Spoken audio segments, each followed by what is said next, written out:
C'était le printemps dernier dans un centre commercial genevois. C'est aussi un peu dans cet esprit-là qu'on a créé donc, notre collection Tangerine. On est très contents que vous soyez là ce soir. Pour faire découvrir sa nouvelle collection, la boutique Maison du Monde ne reçoit pas des journalistes, mais des influenceuses, suivies par des milliers d'abonnés sur les réseaux sociaux, Instagram ou encore Pinterest. On leur présente des meubles, mais surtout plein d'accessoires et bibelots pour agrémenter son intérieur. Les réseaux sociaux sont la vitrine d'un nouveau phénomène, la fast déco. Vous connaissiez déjà la fast fashion ? Eh bien, ça fonctionne plus ou moins de la même manière. Je suis quelqu'un qui peut changer de déco comme on change de saison. Donc, je suis la cliente parfaite pour ce genre de magasin. On a besoin de changements comme se couper les cheveux, on a besoin de changements aussi avec les tendances, les saisons. Et c'est vrai que mettre un petit peu de couleur également dans nos saisons. Le business model aussi est calqué sur celui de la fast fashion. Une offre énorme qui se renouvelle sans cesse, des prix très bas et une qualité qui laisse souvent à désirer. Un désastre pour la planète et pour les conditions des travailleurs, basés généralement à l'autre bout du monde. C'est l'organisation Zero Waste qui a été l'une des premières à lancer l'alerte.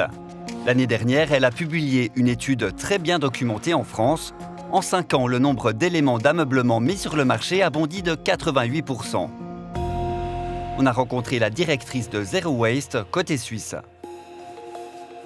La fast déco est peut-être un sujet qui a été méconnu jusque-là parce qu'en fait, à la base, l'ameublement, c'est quelque chose qui devrait durer un temps. Des meubles duraient toute la vie, voire plusieurs générations. Et en fait, on n'associe pas forcément l'idée d'ameublement à quelque chose qui disparaît.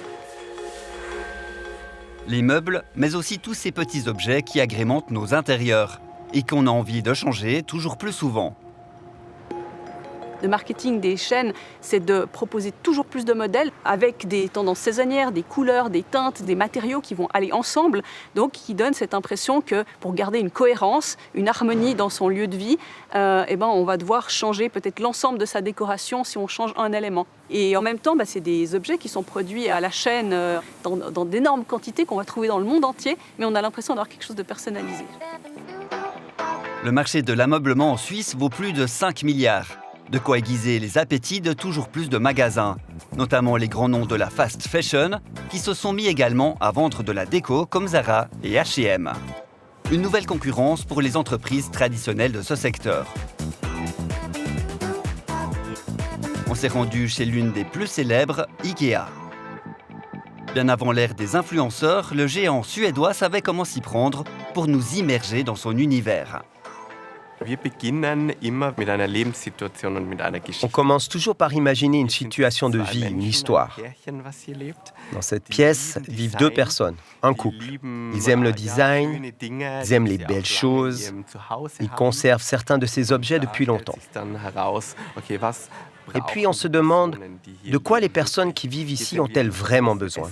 On est ici devant une grande table à manger, on peut y inviter des amis, organiser des repas. Il y a aussi un grand canapé qui incite à regarder la télévision. Ensuite, nous nous occupons des détails. On réfléchit au concept d'éclairage, au textile et jusqu'aux accessoires. Et pour coller au plus près de la réalité, les équipes d'IKEA vont jusqu'à sonner à la porte de leurs clients. Nous rendons visite à des personnes dans leur maison. On est plongé dans leur intimité. On discute avec ces familles et on leur demande quels sont leurs besoins, leurs souhaits, quels sont leurs rêves.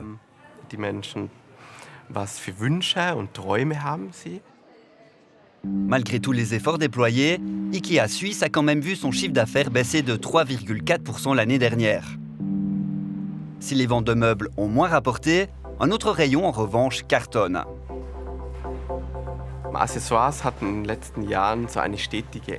Les accessoires ont connu une évolution constante ces dernières années. Et ce qui est nouveau aujourd'hui, c'est qu'il y a des pics d'activité. Ils sont généralement saisonniers. Ils ont lieu à certains moments de l'année, en lien avec un événement comme Noël ou en ce moment Halloween. Ça se reflète bien dans notre exposition. Impossible d'éviter ces rayons, puisque chez IKEA, le parcours est balisé et obligatoire. Un cas d'école pour cet expert en marketing à l'université de Neuchâtel. Ces parcours imposés, ils amènent le consommateur à passer devant des objets auxquels il n'aurait pas nécessairement pensé acheter de prime abord. Et donc on va avec un objectif en tête, potentiellement j'aimerais acheter un lit, mais je vais me retrouver devant toute une série d'objets qui souvent ont une marge relativement élevée. Et puis ces objets, on va les retrouver 2 fois, 3 fois dans les magasins à différents endroits du parcours. C'était le cas des décos d'Halloween, lors de notre visite, présentes aux 2 étages du magasin. Pour décrypter ces évolutions dans l'univers de l'ameublement, on a rencontré aussi le directeur d'un célèbre musée de design. Lui non plus ne s'étonne pas que toujours plus d'entreprises misent sur la déco. La marge d'un objet de décoration est beaucoup plus intéressante, beaucoup plus grande en pourcentage que dans un meuble. On peut produire un très bel objet de décoration qu'on peut vendre à un prix relativement haut parce qu'il y a cette attractivité de l'objet. Du point de vue marketing, c'est la situation parfaite parce qu'il faut seulement créer le désir, pas la nécessité. Ce boom de la déco a permis aussi à des marques, peu connues jusqu'ici, d'exploser. L'un des meilleurs exemples, ce sont les boutiques Söstrene Grene, présentes déjà à travers une quinzaine de pays, dont la Suisse. À Genève, l'enseigne s'apprête même à inaugurer un second point de vente. Pour comprendre ce succès, on est retourné aux origines de la marque, Aarhus, 2e ville du Danemark. Visite guidée de la toute première boutique avec l'un des fils du fondateur. On se trouve ici où tout a commencé en 1973. À l'époque, le magasin était au premier étage, c'était très difficile de le trouver. Nos parents ont donc dû imaginer un concept qu'on n'avait jamais vu auparavant. Un concept bien rodé et toujours d'actualité dans chacune des boutiques. Mon père avait travaillé dans les ballets et le théâtre. Beaucoup de choses dans le magasin sont inspirées de cet univers. La mise en scène est faite comme dans un théâtre. Nous avons installé des projecteurs et tous les articles sont déballés pour que vous puissiez les toucher et les sentir. Et puis nous diffusons de la musique classique tirée des ballets pour créer une atmosphère unique.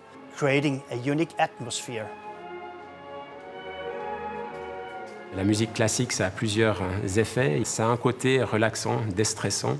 Et donc, ça amène le consommateur à rester plus longtemps en magasin. Plus le consommateur reste en magasin, plus la probabilité qu'il achète, elle augmente. Et des études tendent à montrer que lorsqu'on est exposé à la musique classique dans un environnement d'achat, on a tendance à accepter des prix plus élevés. Donc, ça peut aussi être un élément auquel ils ont pensé. On l'aura compris, chez Söstrene Grene, rien n'est laissé au hasard. Même le nom de l'entreprise. Söstrene Grene peut être traduit par les sœurs Grene. C'est difficile à prononcer, c'est vrai, mais ça peut en faire un sujet de conversation intéressant. Comment on prononce ça? On dit ça comment? Mais d'où viennent ces sœurs? Et ça marche. La chaîne a vu son chiffre d'affaires bondir de 22% l'an dernier. Une progression spectaculaire, d'autant plus que l'entreprise va à contre-courant du marché en misant sur les boutiques au centre-ville. Nous croyons que les magasins physiques ont de l'avenir. Notre objectif, c'est d'atteindre les 500 points de vente d'ici 2027. Mais la présence en ligne est aussi très importante. Pour nous, il faut une combinaison entre le commerce en ligne et en boutique. Alors, contrairement à IKEA, qui est une marque extrêmement forte et qui est, on va dire, attracteur de trafic en tant que tel, c'est-à-dire que les gens vont aller pour acheter chez IKEA, ils vont se déplacer en magasin pour ça.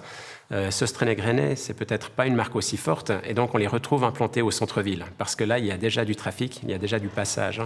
Et donc, ça va amener les consommateurs dans le magasin, on a du trafic naturel, on pourrait dire. Donc ça, c'est un aspect particulier à Söstrene Grene. Autre raison de son succès, son style, présent sur quasi tous ses produits, puisqu'ils sont designés à l'interne. On a pu rencontrer aussi l'équipe artistique. Nous avons une équipe de designers qui travaillent sur toutes nos créations et qui dessinent souvent à la main. On trouve l'inspiration partout. Ça peut être dans le ciel, dans un magasin, dans une palette de couleurs. Et puis on essaye de créer le bon produit. Qu'est-ce qui est tendance aujourd'hui? Qu'est-ce que les clients demandent en ce moment? Ou qu'ils ne connaissent pas encore, mais qu'ils voudront. Un travail artistique made in Danemark, mais des objets qui sont fabriqués majoritairement en Asie. Pour garantir des prix attractifs, nous achetons en grande quantité. Et nous faisons aussi fabriquer nos produits tout autour du monde. Nous aimerions beaucoup nous approvisionner en Europe, mais malheureusement, bon nombre des usines qu'on trouvait ici ont disparu. Retour à Genève. Le magasin Søstrene Grene est prêt à accueillir ses premiers clients. Je pense qu'il est temps de couper le ruban. Et encore une fois, la chaîne a su en faire un événement. À la direction, on mise gros sur le marché helvétique.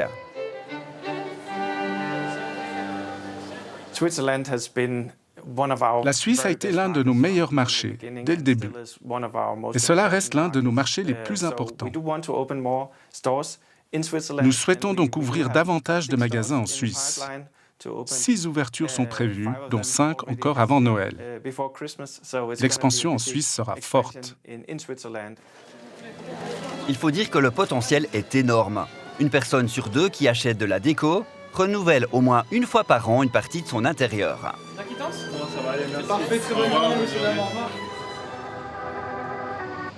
Fast fashion et fast déco ont beaucoup de points communs et malheureusement aussi les mêmes conséquences négatives. Tout d'abord, la montagne de déchets générés. Pour s'en rendre compte, on allait visiter une déchetterie flambant neuve, celle de Gland, 13 000 habitants. Une ville romande tout à fait dans la moyenne. Que représente ici l'ameublement en termes de déchets? Il est difficile d'estimer la quantité de meubles qui sont évacués dans la déchetterie de Gland, puisque ça dépend des fractions de déchets qui sont recueillis, à savoir les encombrants, les bois ou les métaux. Et pour les petits objets de déco qui mélangent les matières, les statistiques sont encore moins précises, puisque ces déchets doivent être jetés dans les sacs d'ordures ménagères.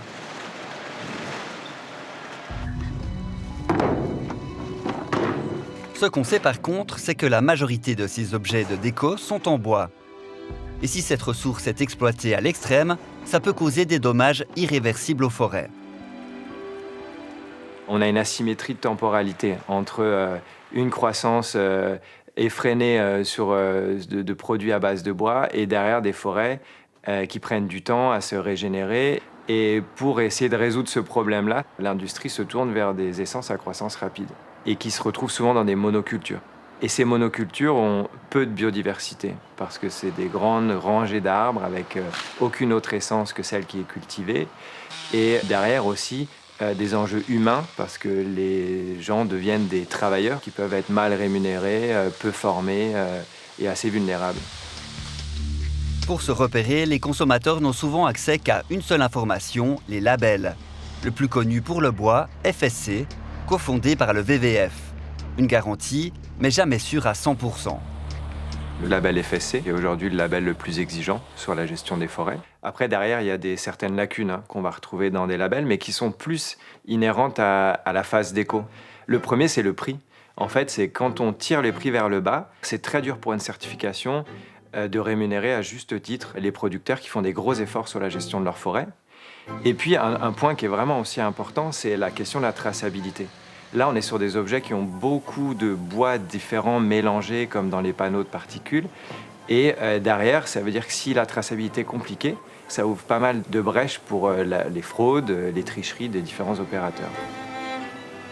Autre solution, privilégier les entreprises qui communiquent sur leurs engagements écologiques et sociaux. Søstrene Grene, par exemple, reconnaît sur son site web que ses émissions carbone ont légèrement augmenté l'année dernière. Nous avons une grande responsabilité en matière de développement durable. Notre entreprise connaît une forte croissance, elle vend beaucoup de produits. Et nos clients attendent que nous soyons précurseurs dans ce domaine. Communiquer sur son impact environnemental, ça permet aussi de se différencier des plateformes chinoises, qui restent souvent opaques sur ce point. Maison du Monde, par exemple, met volontiers en avant sa propre fondation sur les réseaux sociaux. Pour préserver les arbres. Mais attention, tout expert en marketing vous le dira, communiquer sur ses engagements n'est jamais totalement désintéressé. On est dans un modèle de fast déco. Et donc, de nombreux consommateurs vont se retrouver un peu en désaccord entre leur comportement et leur envie d'être malgré tout quelqu'un de responsable écologiquement. Et donc, le fait de communiquer sur l'idée que les produits sont durables, par exemple, ça amène le consommateur à résoudre ce conflit et donc à le déculpabiliser. La Suisse a voulu aussi aider le consommateur à s'y retrouver. Depuis 2012, il est obligatoire d'indiquer sur certains articles en bois massif le nom de l'espèce utilisée et le pays où cet arbre a poussé. Nous avons voulu savoir si cette règle était respectée pour un objet typique de la déco, les cadres. Au total, nous avons visité 20 commerces et dans le quart d'entre eux, nous avons repéré des articles non conformes.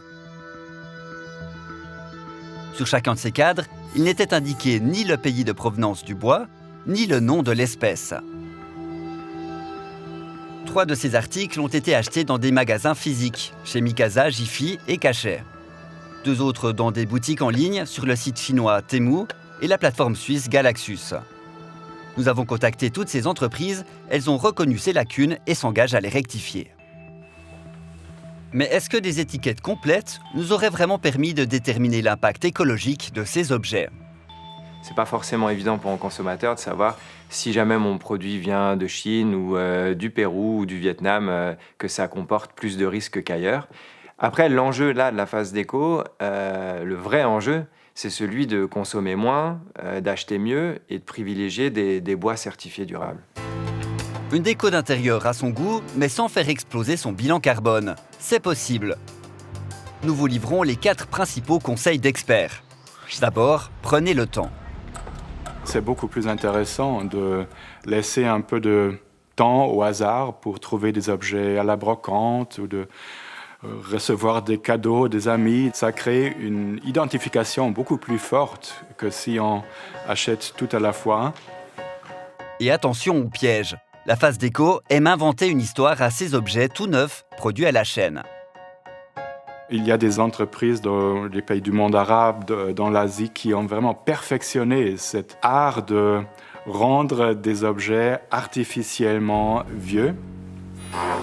Deuxième conseil, privilégiez le local.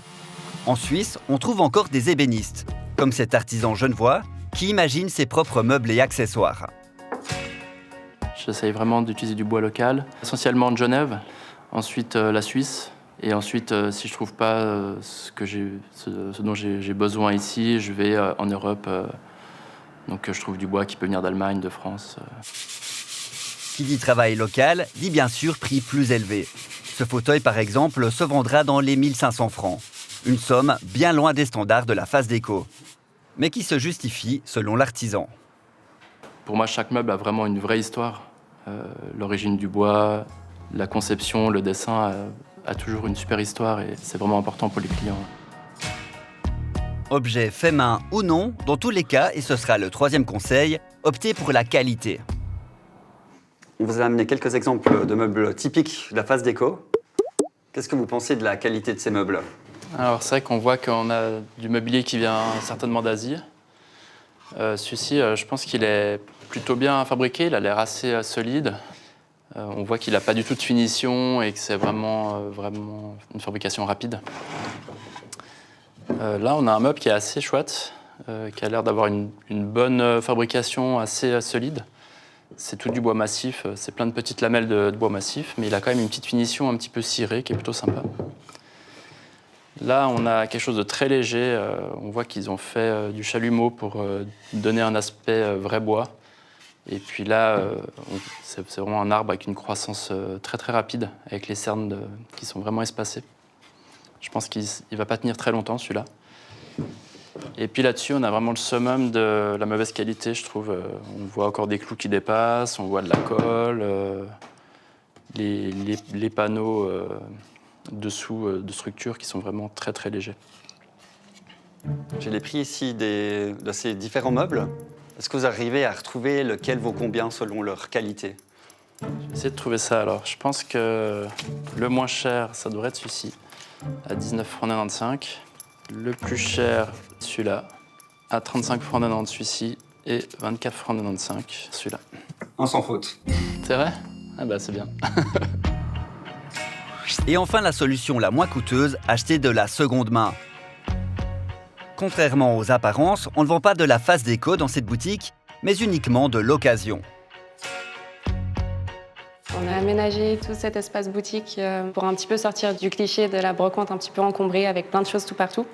Et on voulait vraiment que ce soit convivial et que les gens se sentent à l'aise, qu'ils aient envie de chiner des objets qui sont pour la plupart assez uniques. Ce magasin se trouve juste en dessus de la déchetterie de Gland. C'est là que sont dénichées la plupart des pépites. On préfère quand même prendre du mobilier qui est en bois massif. C'est beaucoup plus intéressant à rénover et beaucoup plus durable dans le temps. Ce travail a lieu dans l'atelier attenant. On répare et on remet au goût du jour certaines pièces. C'est vraiment une histoire d'inspiration et puis souvent c'est aussi la forme du meuble qui va faire qu'on décide de le faire une couleur ou l'autre. Par exemple, le travail qui est fait à côté, typiquement c'est du pain. Et puis ma collègue a décidé en fait de le faire tout en couleur et faire de la dorure autour aussi. C'est intéressant parce que c'est des projets qui sont très différents, mais il faut des goûts pour tout le monde aussi. Réalisé par des professionnels, mais qui peut aussi être reproduit chez vous, pour revoir votre intérieur sans contribuer au marché déjà florissant de la face déco.